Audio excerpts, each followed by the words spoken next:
Hello friends, मेरा नाम है ऋतिक और ये है हमारा lecture number 3 chemical reaction and equations का। इससे पहले हम लोग 2 लेक्चर कंप्लीट कर चुके हैं जिनमें हमने देखा था कि केमिकल रिएक्शंस क्या होती हैं, केमिकल इक्वेशंस क्या होती हैं, केमिकल इक्वेशंस बनती कैसे हैं और केमिकल इक्वेशंस को बैलेंस कैसे करते हैं। ठीक है, वो सारी चीज़ें हम पहले के 2 लेक्चर्स में देख चुके हैं।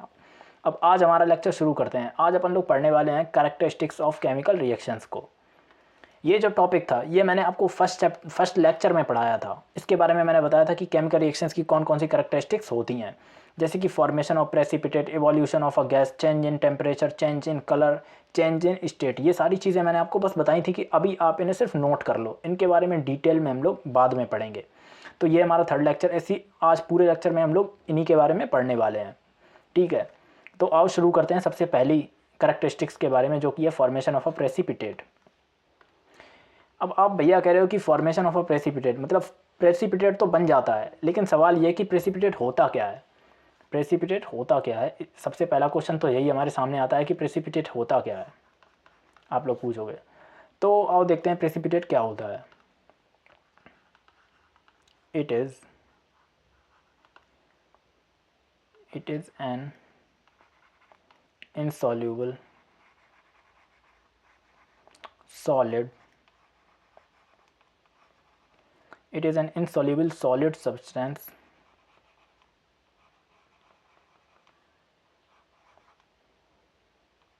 formed when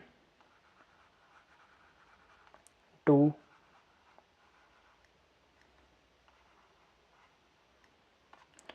aqueous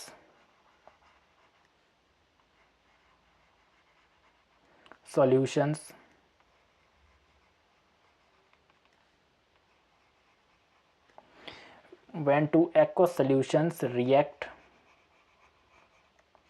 chemically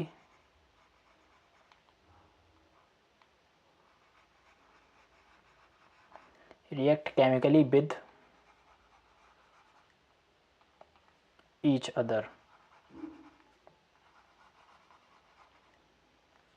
ये एक इनसॉल्यूबल सॉलिड सब्सटेंस होता है, मतलब ये घुलता नहीं है ये। और ये बनता कब है, जब 2 एक्वस सॉल्यूशंस की आपस में रिएक्शन होती है तब ये बनता है। ठीक है, क्योंकि ये इनसॉल्यूबल होता है तो उसी मतलब जो पूरा बीकर है उसी में बच जाता है, इसीलिए इसे बोलते हैं इनसॉल्यूबल सॉलिड सब्सटेंस। ठीक है, तो अब देखते हैं किन किन रिएक्शन में ये बनते हैं। ठीक है, प्रेसिपिटेट किन किन रिएक्शंस में बनते हैं, आइए देखते हैं। तो सबसे पहले अपनी एनसीईआरटी की एक्टिविटी 1.2 अपने लोगों ने 1.1 कंप्लीट कर चुके हैं, ये है अपनी 1.2। ठीक है, अब इस एक्टिविटी को भी देखते हैं। तो सबसे पहले अपने सामने है ये हमारे पास लेड नाइट्रेट। ठीक है, ये अपना लेड नाइट्रेट। और ये क्या है, ये क्या हो रहा है यार, ये क्या है अपना पोटेशियम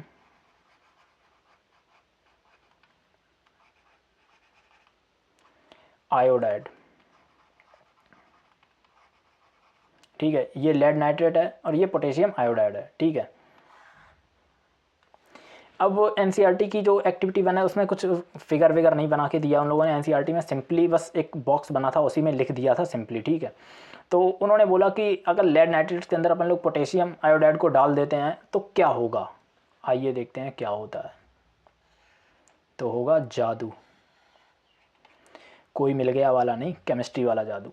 क्या होगा, जैसे ही अपन लोगों ने ये जो था पोटेशियम आयोडाइड को इसमें डाला लेड नाइट्रेट के अंदर, तो ये देखो येलो कलर का कुछ बन रहा है। ये देखो येलो कलर का दिख रहा है तुम लोगों को, यही है अपना क्या, वैसे इसी को बोल देते हैं, यही येलो प्रेसिपिटेट है।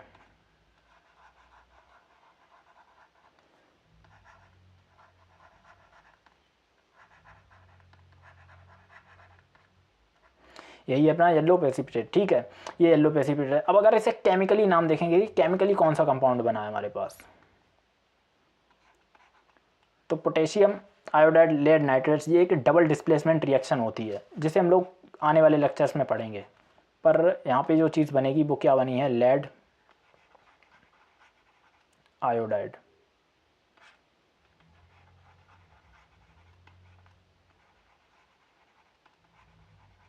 ये जो येलो कलर वाला जो बनाया है ना, प्रेसिपिटेट जैसा दिख रहा है अलग से, यही बनाया अपना येलो प्रेसिपिटेट, यही प्रेसिपिटेट है, ये घुलता नहीं है, ये अलग ही रहता है, ठीक है।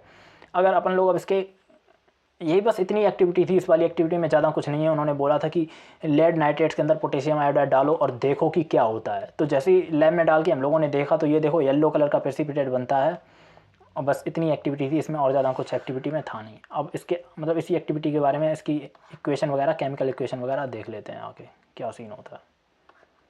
ये देखो, ये लेड नाइट्रेट का फार्मूला है PbNO3 का होल ट्वाइस। इससे हम लोगों ने देखो इसकी डेफिनेशन में भी पढ़ी थी, जो प्रेसिपिटेट फॉर्म हो रहा था ना, प्रेसिपिटेट की डेफिनेशन में ही था कि एक्वस सोल्यूशन होना चाहिए।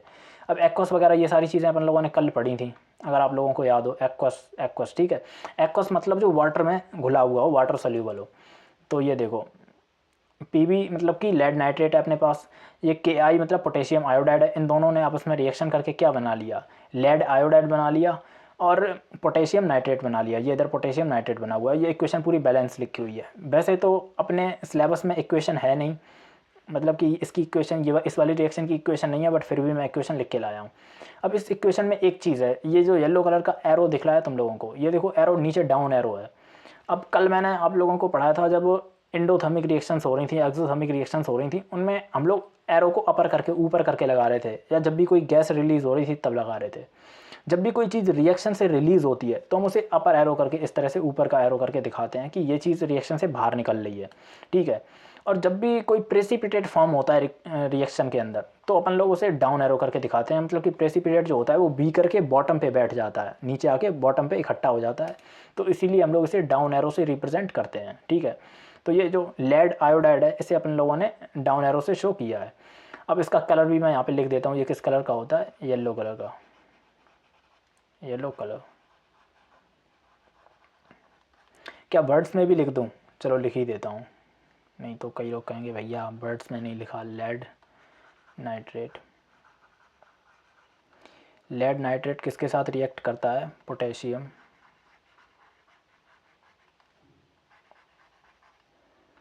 Potassium iodide.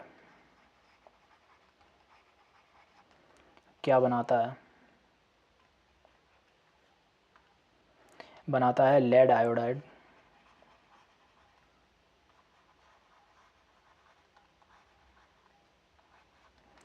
प्लस पोटेशियम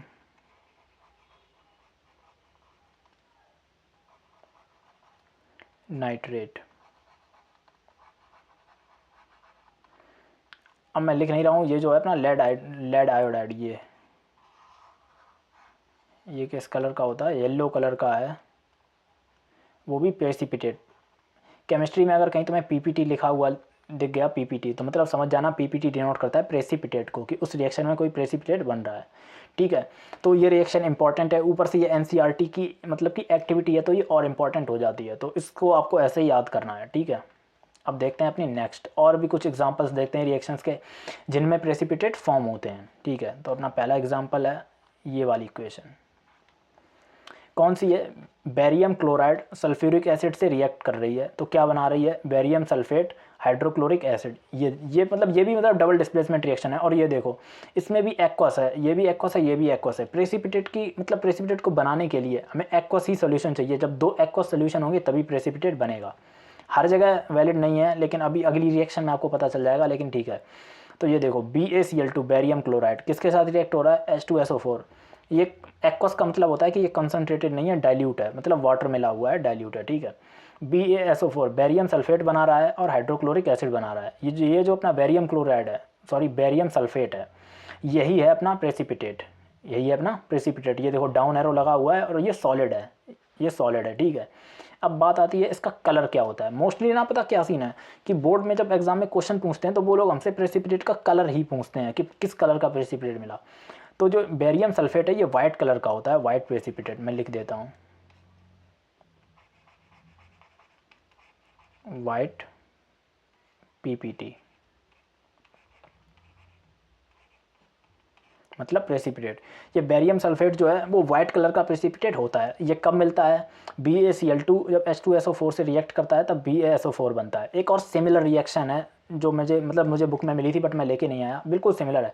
वहाँ पे क्या सीन होता है, वहाँ पे H2SO4 की जगह पे सोडियम सल्फेट ले लेते हैं, Na2SO4 ले लेते हैं वो लोग, Na2SO4, और बाद बाकी BaSO4 ही बनता है उस रिएक्शन में भी, और इधर HCl बना है, उधर NaCl बनता है। तो बिल्कुल सिमिलर है, बाद बाकी कोई भी चीज़ मतलब डिफरेंट नहीं है उसमें, सिर्फ वाइट प्रेसिपिटेट यही बनता है, बेरियम सल्फेट ही बनता है। आई थिंक वो अपने सिलेबस में भी नहीं है, इसलिए मैं उसे लेके भी नहीं आया, ठीक है। तो इस रिएक्शन को भी आपको याद रखना है, ये भी इंपॉर्टेंट रिएक्शन है। अब मैं इसमें आपको क्या समझाऊं, ये सारी चीज़ें लर्न करने वाली हैं, आपको ऐसे ही डायरेक्ट है इन चीज़ों में। ये लैब का डेटा है, साइंटिस्टों ने लैब में रिसर्च करी और उन्होंने देखा कि उन्होंने बेरियम क्लोराइड को H2SO4 में डाला तो वाइट कलर का प्रेसिपिटेट मिला, और HCl जो एक्वस था वो मिला। तो इस चीज़ में समझाने वाली तो कोई चीज़ है नहीं, जो चीज़ है मैं तुम्हें दिखा रहा हूँ और आपको ऐसे ही याद करनी है, ठीक है। तो अब देखते हैं हमारी नेक्स्ट रिएक्शन को। नेक्स्ट रिएक्शन हमारी है ये वाली, कैल्शियम हाइड्रोक्साइड रिएक्ट कर रहा है CO2 गैस के साथ। ये देखो, ये गैस है, कार्बन डाइऑक्साइड गैस है, ये तो सबको पता है। CO2 गैस के साथ रिएक्ट कर रहा है कैल्शियम हाइड्रोक्साइड, और क्या बना रहा है, कैल्शियम कार्बोनेट बना रहा है, जो कि एक सॉलिड है और जो कि एक प्रिसिपिटेट है, ठीक है, और H2O वाटर बना रहा है। अब देखो इसमें ऊपर एक्वस दोनों एक्वस सोल्यूशन थे तब बन रहा था, बट यहाँ पे देखो एक एक्वस सोल्यूशन है और एक गैस है, ठीक है। इस वाली रिएक्शन को हम लोग आगे फ्यूचर में और अगले वाले चैप्टर्स में पढ़ेंगे, बट अभी के लिए तुम इतना देख लो कि जब कैल्शियम हाइड्रोक्साइड को हम लोग CO2 में मिलाते हैं कार्बन डाइऑक्साइड में, तो CaCO3 बनता है, मतलब कैल्शियम कार्बोनेट बनता है, जो कि एक सॉलिड है। और ये भी किस कलर का होता है, ये भी वाइट है, वाइट PPT, मतलब ये भी वाइट प्रेसिपिटेट होता है, ठीक है। ये भी अपना वाइट कलर का प्रेसिपिटेट होता है। मैं ये जानना चाहता हूँ कैल्शियम हाइड्रोक्साइड और ये जो है अपना CaCO3, इनका कॉमन नेम क्या है, बताओ इनका कॉमन नेम क्या है, कौन बताएगा, जल्दी बताओ। कैल्शियम हाइड्रोक्साइड इसका होता है लाइम वाटर, ये क्या है, लाइम वाटर। कॉमन नेम भी बहुत इंपॉर्टेंट होते हैं, अभी मैं पहले लिख देता हूँ इनके कॉमन नेम, उसके बाद तुम्हें बताता हूँ। CaCO3 इसका होता है लाइम स्टोन,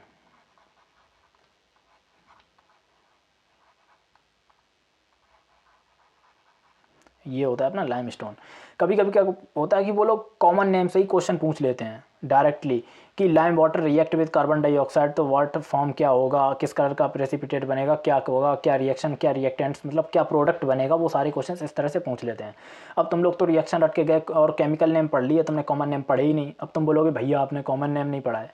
अब मेरी बात करूं तो मैंने आपको एक पूरी लिस्ट दी थी, जो बेसिक कॉन्सेप्ट ऑफ केमिस्ट्री वाली, जो मैंने पिछला चैप्टर कंप्लीट कराया है, उसके सेकंड लेक्चर में मैंने तुम्हें एक लगभग 40 to 45 मतलब कि जो केमिकल कंपाउंड्स हैं उनकी लिस्ट दी थी, उनके कॉमन नेम, उनके फार्मूले और सारी चीज़ें थी उसमें। अब तुम लोगों ने वो प्लेलिस्ट, तुमने वो चैप्टर ही नहीं देखा, अब तुमने वो पढ़ा नहीं, तो मैं उसमें मेरी क्या गलती। तो मुझ पर ब्लेम मत डालना कि भैया आपने कॉमन नेम नहीं बताया, कॉमन नेम आ गया एग्जाम में। मैं अपनी तरफ से पूरी ड्यूटी कर चुका हूँ, अब तुम्हारी रिस्पॉन्सिबिलिटी है, वो तुम्हारी गलती है कि तुमने नहीं देखा, तो उसमें मेरी कोई गलती नहीं है। तब भी मैं जो भी कॉमन नेम आता जाएगा, जो मुझे याद आता जाएगा, वो मैं तुम्हें बताता जाऊँगा, ठीक है। ये अपना लाइम वाटर होता है। अभी ये एक्वस लिखा है तो इसलिए ये लाइम वाटर है। अगर यहाँ पे सॉलिड लिखा होता ना तो ये स्लैग्ड लाइम होता, समझ में आई बात, स्लैग्ड लाइम, तो हम इसे स्लैग्ड लाइम बोलते। इन्हीं चीज़ों में बच्चे कंफ्यूज होते हैं जो ध्यान नहीं देते। अभी यहाँ पे एक्वस लिखा हुआ है, एक्वस का मतलब कि वाटर में मिक्स है, तो इसीलिए अपन लोग इसे लाइम वाटर बोलते हैं। और जब ये सॉलिड होता है यहाँ पे, तो अपन लोग इसे क्या बोलते हैं, स्लैग्ड लाइम, ठीक है। ये हो गया अपना पूरा ये वाली रिएक्शन। इसमें क्या बनता है, CaCO3 कैल्शियम कार्बोनेट, इसे लाइम स्टोन बोलते हैं, इसका कॉमन नेम ये है, ठीक है। वाइट कलर का प्रेसिपिटेट होता है। अब एक और रिएक्शन देखते हैं इसी की, फॉर्मेशन ऑफ अ प्रेसिपिटेट की एक और अगली रिएक्शन। ये देखो, कॉपर सल्फेट है, CuSO4 NaOH सोडियम हाइड्रोक्साइड बना के क्या बना रहा है, CuOH यानी कि कॉपर हाइड्रोक्साइड बना रहा है, और ये अपना क्या है, Na2SO4 यानी कि सोडियम सल्फेट बना रहा है, ठीक है। ये रिएक्शन है, ये क्या बना रहा है ये इंपॉर्टेंट नहीं है, इंपॉर्टेंट ये है, ये देखो कॉपर हाइड्रोक्साइड, ये जो अपना कॉपर हाइड्रोक्साइड है ना, ये किस कलर का होता है, ये एक प्रेसिपिटेट है, देखो डाउन एरो लगा हुआ है और सॉलिड है। ये होता है अपना ब्लू कलर का, किस कलर का होता है, ब्लू प्रेसिपिटेट।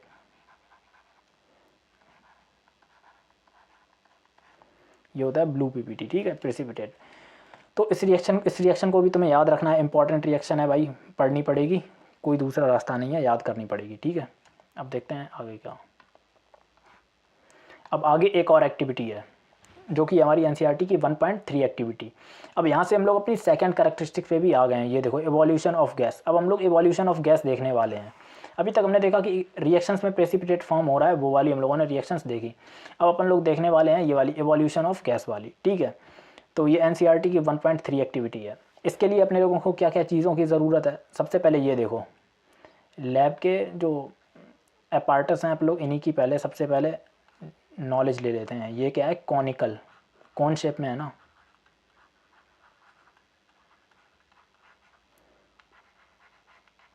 कॉनिकल फ्लास्क, ठीक है, ये है कॉनिकल फ्लास्क, ठीक है। उसके बाद बात करते हैं, ये देखो H2SO4, डाइल्यूट H2SO4 हमारे पास रखा है और जिंक ग्रैन्यूल्स रखे हुए हैं हमारे पास, ठीक है। अब अपन लोग इनकी कराने वाले हैं रिएक्शंस, ठीक है। सबसे पहले क्या करना है, इस जिंक ग्रैन्यूल्स को इसमें डालना है कॉनिकल फ्लास्क में, ठीक है, फर्स्ट, ठीक है। उसके बाद सेकंड चीज़ अपने लोगों को क्या डालनी है, ये H2SO4 इसमें डालना है। बस अभी ये जो एनसीईआरटी की एक्टिविटीज़ हैं ये बहुत मतलब इनमें कुछ ज़्यादा मतलब कि कुछ ऐसी स्टेप्स नहीं है कि स्टेप 1 ये करो, स्टेप 2 वो करो। स्टेप 1 यही है, सबसे पहले जिंक ग्रैन्यूल्स को इसमें डाल दो कॉनिकल फ्लास्क में, उसके बाद इसमें डाल दो H2SO4, ठीक है। उसके बाद अपन देखते हैं नेक्स्ट आगे क्या करना है। अब क्या होगा, जब ये दोनों आपस में, जिंक ग्रैन्यूल्स है और डाइल्यूट सल्फ्यूरिक एसिड है H2SO4, जब ये दोनों मिक्स होंगे आपस में रिएक्शन करना शुरू होंगे, तो पता है क्या होगा, यहाँ पे बनेगी हमारी हाइड्रोजन गैस, यहाँ पे हाइड्रोजन गैस बनने लगेगी। ये देखो, ये बन रही है हमारी हाइड्रोजन गैस, ठीक है, हाइड्रोजन गैस बनने लगेगी। ऊपर वो, ठीक है, वो कॉर्क और कुछ लगा है, उसे ध्यान मत दो, वो नॉर्मली मैं वो समझा रहा हूँ, समझाने के लिए, इमेजिन कराने के लिए कि तुम्हारे दिमाग में ना एक इमेज छप जाए कि हाँ भैया ने क्लास में ऐसा एक अलग से फ़ोटो दिखाई थी, उससे हमें समझाया था, तो दिमाग में चीज़ें तुम्हारे छप जाएंगी कि ठीक है। तो इस तरह की, इसकी पहले अपन लोग रिएक्शन लिख लेते हैं, क्या सीन होता है। ये था हमारे पास Zn, मतलब कि जिंक था, ठीक है, जिंक मेटल था। जिंक मेटल की अपन लोगों ने रिएक्शन किससे कराई, H2SO4 से। ये रहा अपना H2SO4, बना के हमारे पास बना अपने पास ZnSO4 प्लस H2। इनकी स्टेट्स डाल देते हैं, ये जिंक मेटल है तो सॉलिड है, ये अपने पास है एक्वस। H2SO4 हालांकि एसिड है, लेकिन एक्वस का मतलब ये हो जाता है कि वो डाइल्यूट एसिड है, पानी में मिला हुआ, ठीक है, एक्वस फॉर्म में था। ये भी अपने को किस में मिला, ये एक्वस में मिला। और ये क्या है, हाइड्रोजन तो गैस ही होती है, और इसके ऊपर एक एरो भी लगेगा इस तरह का कि ये गैस जो है वो रिलीज़ हो रही है इस रिएक्शन से। ये देखो, ये जो पूरा ग्लास ट्यूब लगी हुई ना, उन्होंने क्या किया कि इस बॉटल को, जो कॉनिकल फ्लास्क था हम लोगों के पास, इसे पूरा कैप से बंद कर दिया और इसमें से एक पतली सी पाइप लगा दी। ये देखो, ये जो पतला सा पाइप लगा हुआ है, इसी से हाइड्रोजन गैस यहाँ से बाहर निकलेगी, ठीक है। ये उन्होंने इस तरह से दिखाया है। इंपॉर्टेंट ये है कि इस रिएक्शन में एक गैस का एवोल्यूशन होता है, और वो गैस कौन सी है, वो है हमारी हाइड्रोजन गैस, ठीक है। ये हो गया अपना एवोल्यूशन ऑफ अ गैस का पहला एग्जांपल। अब देखते हैं दूसरा एग्जांपल। मैं लैंग्वेज में नहीं लिखा रहा हूँ यार, लैंग्वेज में लिखाना है क्या, बता दो, लाओ लिख ही देता हूँ यार, नहीं तो बच्चे कमेंट करेंगे कि भैया आपने लैंग्वेज में नहीं लिखाया। रिएक्शन ये वाली तो एग्ज़ाम में आती नहीं है, वो लोग वर्ड्स में पूछेंगे। तो ये रहा अपना जिंक मेटल रिएक्ट करता है सल्फ्यूरिक एसिड, सॉरी,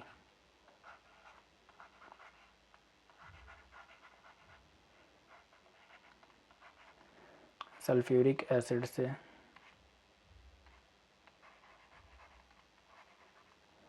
और क्या बनाता है कुछ और, इधर नीचे लिख देता हूँ। तुम लोग अपनी कॉपी पे अगर नोट्स बनाओ तो सीधा एक ही लाइन में लिखना, मेरे पास स्पेस नहीं है तो मैं नीचे लिख रहा हूँ। तो अपने पास बनाता है जिंक सल्फेट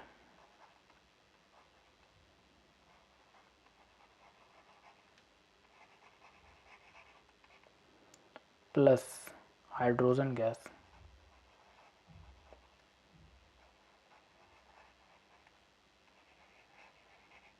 ठीक है। तो ये रिएक्शन थी, यही मतलब ये जो पूरी मैंने केमिकल फार्मूलों के साथ लिखी, वही मैंने वर्ड्स में यहाँ पे लिख दी कि जिंक है, जब वो सल्फ्यूरिक एसिड के साथ रिएक्ट करता है, और ये सल्फ्यूरिक एसिड कैसा है, डाइल्यूट सल्फ्यूरिक एसिड है, उसके साथ रिएक्शन हुई है, तब जाके ये चीज़ें बनी हैं, हाइड्रोजन गैस हमारी बनी है। मुद्दे की बात यह है कि इस पूरी रिएक्शन को पढ़ाने का जो मतलब है वो ये है कि इस वाली रिएक्शन में हाइड्रोजन गैस का एवोल्यूशन होता है, मतलब हाइड्रोजन गैस निकलती है, ठीक है। तो ये अपनी सेकेंड प्रॉपर्टी कैरेक्टरिस्टिक चल रही है। अब इसका और एग्जाम्पल देखते हैं। ये देखो, सोडियम कार्बोनेट, ये अपने पास सोडियम कार्बोनेट है, उसके बाद ये अपने पास है HCl भी एक एसिड है, हाइड्रोक्लोरिक एसिड है। अपन लोगों ने जब इन दोनों को मिलाते हैं तो क्या क्या बनता है, NaCl बनता है, H2O बनता है, और कार्बन डाइऑक्साइड गैस निकलती है। ये देखो, इधर से कार्बन डाइऑक्साइड गैस निकल रही है, यहाँ पे, ठीक है।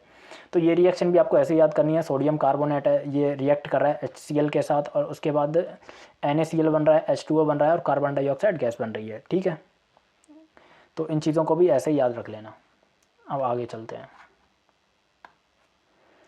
यहाँ पे हमारी अगली एक्टिविटी अगली कैरेक्टरिस्टिक्स जो कि है चेंज इन कलर, की रिएक्शन में कलर चेंज होते हैं। और इसमें तो लिटरली कुछ भी समझाने को नहीं है, जो लिख के लाया हूँ बस वही तुम्हें डायरेक्ट ऐसा याद कर लेना है। इसकी तो मतलब कि अपन लोग केमिकल की जो फार्मूले वगैरह होते हैं सिंबल्स के साथ जो रिएक्शन लिखते हैं वो भी नहीं लिख सकते। इसे आपको बिल्कुल ऐसे याद करना पड़ेगा। जो सिट्रिक एसिड है वो पोटेशियम परमैंगनेट से मतलब कि रिएक्ट करता है। पोटेशियम परमैंगनेट किस कलर का होता है? पर्पल कलर का। कलर, क्योंकि कलर की बात हो रही है तो कलर्स यहाँ पे इंपॉर्टेंट है, आपको कलर्स याद रखने पड़ेंगे, ठीक है। ये सिट्रिक एसिड है और ये पोटेशियम परमैंगनेट है।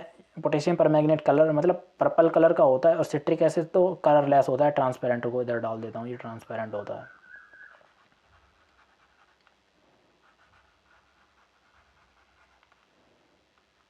कलरलेस शब्द से ट्रांसपेरेंट शब्द ज़्यादा सही मतलब सुनने में लगता है, क्योंकि वो दिमाग में एकदम क्लियर हो जाता है कि ट्रांसपेरेंट है तो दिखेगा आर पार। जब हम लोग पर्पल कलर के पोटेशियम परमैंगनेट में सिट्रिक एसिड डाल देते हैं तो ये जो पर्पल कलर है वो भी डिसकलर्ड हो जाता है, मतलब कि कलरलेस हो जाता है, वो भी अपनी कलर खो देता है और वो कैसा बन जाता है आगे जाके? कलरलेस वो भी बन जाता है। जो आगे फाइनल जो भी प्रोडक्ट बनता है, हमें नहीं पता क्या प्रोडक्ट बनता है, वो हमारे सिलेबस में नहीं है।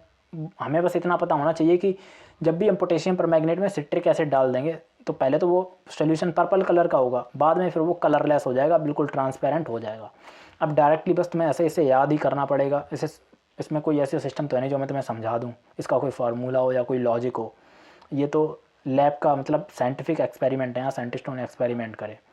अब नेक्स्ट अपनी सेम ऐसी रिएक्शन है, वो है अपनी सल्फ़र डाइऑक्साइड। सल्फ़र डाइऑक्साइड एक गैस है, किसके साथ रिएक्शन कर रही है? पोटेशियम डाइक्रोमेट के साथ।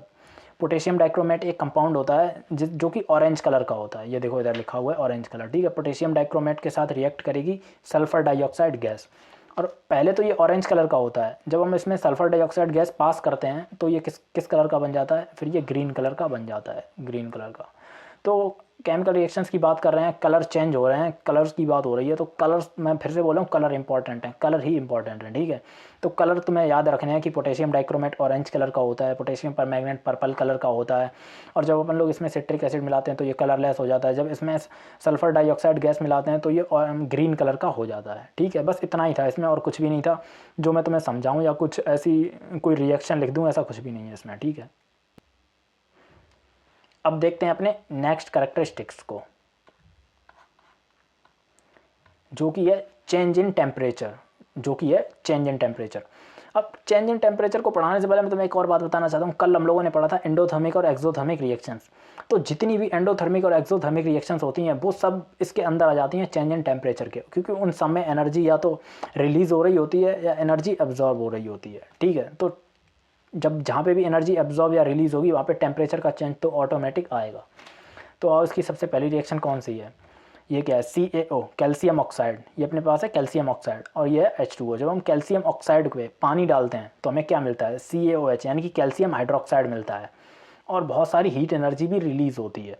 अब CaO का कॉमन नेम क्या होता है? इसका कॉमन नेम है क्विकलाइम।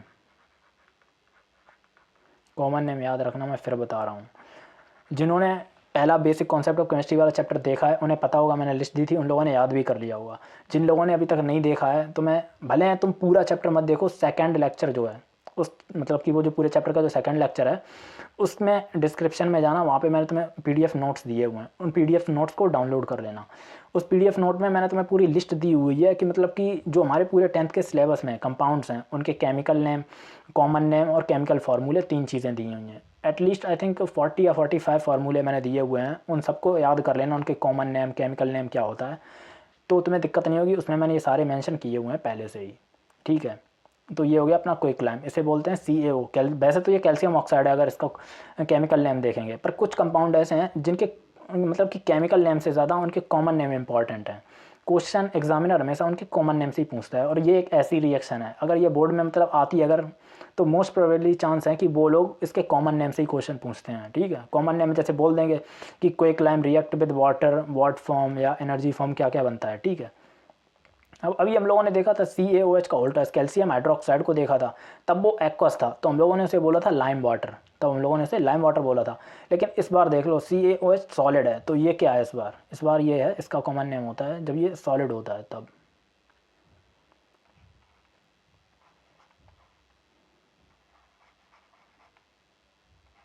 इसकी स्पेलिंग मिस्टेक हो सकती है, I think so, select lime, अगर है तो आई एम रियली सॉरी, और नहीं है तो ठीक है। ये होता है सेलेक्ट लाइम। इस रिएक्शन में बहुत सारी हीट रिलीज़ हो रही है, देखो बहुत सारी हीट रिलीज़ हो रही है, मतलब कि टेम्परेचर जो है वो बढ़ रहा है। तुम बीकर में, अगर एक बीकर में क्विक लाइम लोगे यानी कि कैल्शियम ऑक्साइड लोगे, उसके ऊपर वाटर डालो तो उसमें से धुआं निकलेगा और वो बीकर बहुत ज़्यादा गर्म हो जाएगा, उसमें बहुत सारी एनर्जी निकलती है, एनर्जी रिलीज़ होती है, वो चीज़ तुम्हें फील हो जाएगी, ठीक है। अब ये है अपनी अगली रिएक्शन, मतलब इसी का एग्जाम्पल ZnH2SO4। अभी तो हम ये रिएक्शन पढ़ के ही आए थे एक्टिविटी 1.2 में, एवोल्यूशन ऑफ अ गैस वाले में। ये देखो इसमें हाइड्रोजन गैस निकल रही है, एवोल्यूशन ऑफ अ गैस में भी पढ़ी थी। और इसमें गैस निकलने के साथ साथ इसमें हम जो मतलब एक्सपेरिमेंट करते हैं उसमें एनर्जी भी रिलीज़ होती है, हीट एनर्जी भी रिलीज़ होती है। इसीलिए इसे हम लोगों ने इस कैटेगरी में भी डाला है, चेंज इन टेम्परेचर वाली कैटेगरी में भी डाला है, ठीक है। और कल मैंने तो आपको जितनी भी रिएक्शंस पढ़ाई थी ना, मैं फिर से बोल रहा हूँ, जितनी भी एंडोथर्मिक एक्सोथर्मिक रिएक्शंस पढ़ाई थी वो सब चेंज इन टेम्परेचर के एग्जांपल में आ जाती हैं बहुत अच्छे से, ठीक है। अब देखते हैं इसका एग्जांपल अगला, बेरियम हाइड्रोक्साइड, ठीक है। हमारे पास बेरियम हाइड्रोक्साइड है, अमोनियम क्लोराइड है, इन दोनों की रिएक्शन हुई। अगर तुम कॉपी पे नोट्स बनाओ तो मैं फिर बोल रहा हूँ इसे लीनियर लिखना, मेरे पास जगह नहीं थी इतनी, इसलिए मैंने ऐसे लिखा इसे, ठीक है। तो हमारे पास 3 प्रोडक्ट बनते हैं, बेरियम क्लोराइड बनता है, अमोनिया बनती है, रुक जाओ हाईलाइटर यूज़ कर लेता हूँ। जब बेरियम हाइड्रोक्साइड की रिएक्शन होती है अमोनियम क्लोराइड के साथ, ठीक है, तो क्या बनता है, बेरियम क्लोराइड बनता है, अमोनिया बनती है और वाटर बनता है। ये 3 प्रोडक्ट बनते हैं जब इन दोनों की रिएक्शन होती है।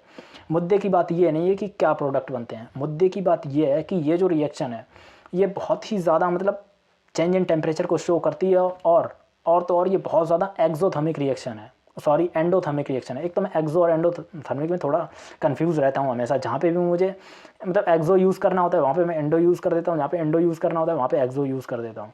मतलब कि ये बहुत ही ज़्यादा एंडोथर्मिक रिएक्शन है, एनर्जी को एब्जॉर्ब करती है और ये इतनी पावरफुल है, मैं यहाँ पे मेंशन कर देता हूँ, एक्सट्रीमली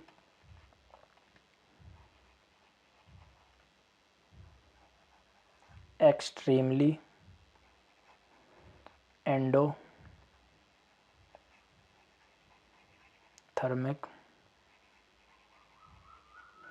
रिएक्शन। ये इतनी ज़्यादा एनर्जी को अब्जॉर्ब करती है ना कि जिस बीकर में तुम ये रिएक्शन कराते हो उस बीकर के आसपास जो वेपर होते हैं ना वाटर के, जैसे कि अपन लोग कोई ठंडा पानी लें किसी ग्लास में, तो उसके आसपास तुमने देखा है भाप जैसी जम जाती है, पानी की बूंदें आ जाती हैं, उसे वेपर्स बोलते हैं। तो उन्हीं वेपर्स को ये फ्रीज़ कर देती है, मतलब तुम बीकर में ये रिएक्शन करा रहे हो ना तो उस बीकर के आसपास बर्फ़ जम जाएगी। इतनी ज़्यादा एंडोथर्मिक रिएक्शन है, इतनी ज़्यादा एनर्जी एब्जॉर्ब करती है, ठीक है। तो इसे भी याद रख लेना, ये भी इंपॉर्टेंट रिएक्शन है, ये बहुत ही ज़्यादा एक्सट्रीमली एंडोथर्मिक रिएक्शन है। ये चेंज इन टेम्परेचर को दिखाती है। अभी तक हम लोगों ने ज़्यादातर रिएक्शंस वही देखी जो हीट एनर्जी को रिलीज़ कर रही थी, जिनमें से एनर्जी निकल रही थी, लेकिन ये उल्टी है, ये एनर्जी को एब्जॉर्ब कर लेती है और थोड़ी बहुत भी नहीं, इतनी ज़्यादा एनर्जी एब्जॉर्ब करती है कि बर्फ़ जम जाती है बीकर के आसपास।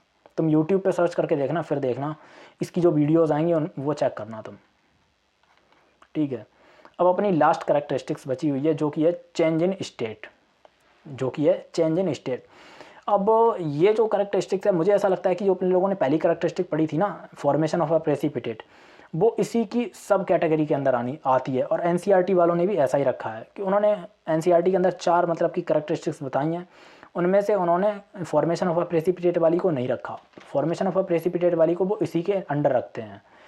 ऑलमोस्ट वो बात भी सही है, क्योंकि देखो अपन लोग जब प्रेसिपिटेट का फॉर्मेशन होता है तो 2 लिक्विड चीज़ों से, 2 एक्वस चीज़ों को मिलती हैं तब वो जाके एक सॉलिड बनती है। तो 2 लिक्विड चीज़ें मिलाकर आपस में एक सॉलिड बना रही हैं, तो उसमें भी स्टेट का तो चेंज हो ही रहा है, लिक्विड से सॉलिड में आ रहे हैं। अब बात करते हैं इसके एग्जाम्पल की, चेंज इन स्टेट। कुछ बुक्स में से सिर्फ एक ही रिएक्शन थी, कंबसन ऑफ वैक्स। जो भी अपनी कैंडल होती है ना, कैंडल पे किससे बनी होती है, वैक्स मोम से बनी होती है। जब उन लोगों से जलाते हैं तो यहाँ पे शो होता है अपना क्या, चेंज इन स्टेट। वैक्स पहले क्या होता है, जब कैंडल तुम छुओगे तब वो क्या होगी, सॉलिड होगी। कैंडल छूते हैं तो सॉलिड होती है, जब हम लोग उसे बर्न करते हैं तो वो पिघलती है, फिर वो किस फॉर्म में जाती है, लिक्विड फॉर्म में। पिघलने के बाद फिर वो लिक्विड बनती है, लिक्विड बनने के बाद फिर वो एयर में बदल जाती है, गैस में बदल जाती है, मतलब कि ऑक्सीजन के साथ कंबशन हो जाता है, जल जाती है और कार्बन डाइऑक्साइड बाहर निकाल देती है, तो फिर वो क्या बन जाती है, गैस बन जाती है।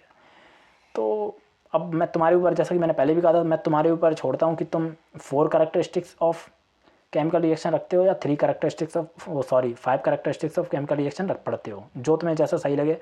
तुम चाहो तो इसी के अंडर वो जो थी ना फॉर्मेशन ऑफ प्रेसिपिटेट वाली, इसी के अंदर नोट्स बना के डाल सकते हो, तब भी ठीक है। तुम अगर अलग बनाना चाहो तो अलग भी डाल सकते हो, ऐसी कोई दिक्कत की बात नहीं है।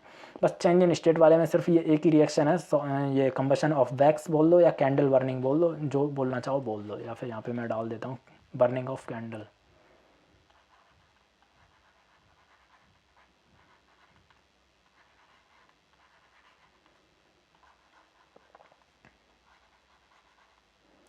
ठीक है, ये अपना बर्निंग ऑफ कैंडल, ये एग्जांपल है इसका। ठीक है, अब आज के लेक्चर में बस इतना ही था, मैं कैरेक्टरिस्टिक्स को ही लेके आया था, वही पढ़ानी थी। और आज का लेक्चर ज़्यादा लंबा नहीं हुआ, छोटा सा लेक्चर है, बट ऐसा था कि अगर इसे किसी और लेक्चर में शिफ्ट कर देते तो वो लेक्चर बहुत ज़्यादा बड़ा हो जाता। और अगर मैं इस लेक्चर में 1-2, मतलब इसके बाद अपन लोग चैप्टर का जो लास्ट टॉपिक है वो पढ़ेंगे, जो कि है टाइप्स ऑफ रिएक्शंस, और 5 टाइप की रिएक्शंस हैं अपने पास। अगर मैं उनमें से किसी टाइप को इसमें इंक्लूड कर लेता तो ये लेक्चर और भी ज़्यादा बड़ा हो जाता। तो मैंने सोचा कि कैरेक्टरिस्टिक्स का पूरा एक अलग लेक्चर ही लेते हैं, और बस इतना ही है इसमें, और इसमें समझने वाला टॉपिक ज़्यादा कुछ है नहीं। 5 कैरेक्टरिस्टिक्स हैं, आपको इन्हें कैरेक्टरिस्टिक्स को याद रखना है और इनके एग्जांपल से याद रख लेने हैं कि कौन कौन से एग्जांपल किस किस के होते हैं। अब जैसे कि ये वाली रिएक्शन है, अभी मैं दिखाऊँ तुम लोगों को, हाँ ये वाली। अब ये वाली जो रिएक्शन थी, ये वाली Zn प्लस H2SO4 वाली, ये एवोल्यूशन ऑफ अ गैस वाले में भी थी, चेंज इन टेम्परेचर वाले में भी थी। और यही मैंने तुम्हें पहले भी बताया था कि ज़रूरी नहीं है कि एक रिएक्शन एक ही कैरेक्टरिस्टिक्स को शो करे, हो सकता है कि एक रिएक्शन इन 5 कैरेक्टरिस्टिक्स को शो कर दे, जिसमें प्रेसिपिटेट भी बन जाए, टेम्परेचर भी चेंज हो जाए, गैस का भी एवोल्यूशन हो जाए, कलर का भी चेंज आ जाए, टेम्परेचर भी आ जाए, स्टेट में भी चेंज आ जाए। तो ये कैरेक्टरिस्टिक्स हैं। साइंटिस्टों ने बोला कि अगर एक कैरेक्टरिस्टिक मिनिमम, अगर एक कैरेक्टरिस्टिक भी किसी भी रिएक्शन में तुम्हें दिख जाती है तो हम बोल देते हैं कि हाँ वहाँ पे केमिकल रिएक्शन हुई है। ठीक है, तो आज बस इतना ही रखते हैं, छोटा सा लेक्चर है, ज़्यादा लंबा नहीं करते हैं। ठीक है, और हाँ मैं इसकी मतलब कि प्रैक्टिस शीट बना रहा हूँ, 1-2 दिन में डाल दूंगा। अभी मतलब प्रैक्टिस शीट तो बन गई है यार, लेकिन अभी उसके सॉल्यूशंस लिखने हैं, तो वो सॉल्यूशंस लिख के पूरा फ़ोटो वोटो खींच के उसे PDF में कंबाइन करके उसके बाद अपलोड करूँगा। ठीक है, तो उसे भी सॉल्व कर लेना। और ठीक है, तब तक के लिए ओके, बाय बाय।